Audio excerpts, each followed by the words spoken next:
നമ്മുടെ ലൈഫിൽ പലപ്പോഴും താങ്ങാനാവാത്ത പ്രശ്നങ്ങൾ വരുമ്പോൾ നമ്മൾ ആത്മഹത്യ ചെയ്യാൻ ഒക്കെ ചിന്തിക്കും. അതൊരു സൊല്യൂഷനാണോ?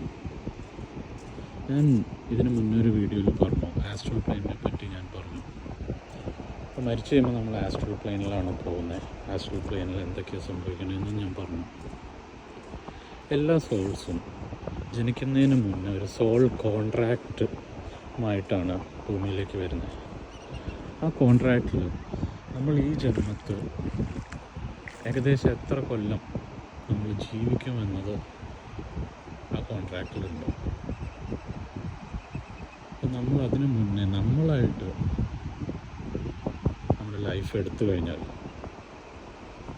നമ്മൾ ആ കോൺട്രാക്റ്റിലുള്ളിടത്തോളം കാലം ആസ്ട്രൽ പ്ലെയിനിൽ സ്റ്റേ ചെയ്യും. നമ്മൾ ക്രോസ് ഓവർ ചെയ്യില്ല.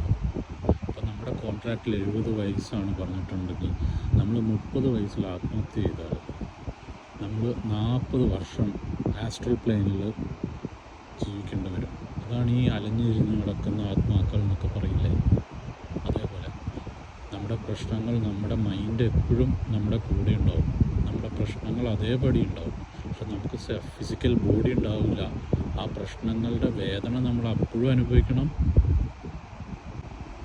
നമുക്ക് അത് സോൾവ് ചെയ്യാനും പറ്റില്ല. അപ്പോൾ ഒരിക്കലും ആത്മഹത്യ ഒരു സൊല്യൂഷനല്ല. നമ്മൾ വെരി പവർഫുൾ ബീയിങ്സാണ്. നമുക്ക് ഫിസിക്കലിൽ തന്നെ നിന്നുകൊണ്ട് നമുക്ക് അക്സെപ്റ്റ് ചെയ്തുകൊണ്ട് മുന്നോട്ട് പോകാം. എല്ലാ കാര്യങ്ങളും ഫിക്സ് ആവുകയും ചെയ്യും. Thank you.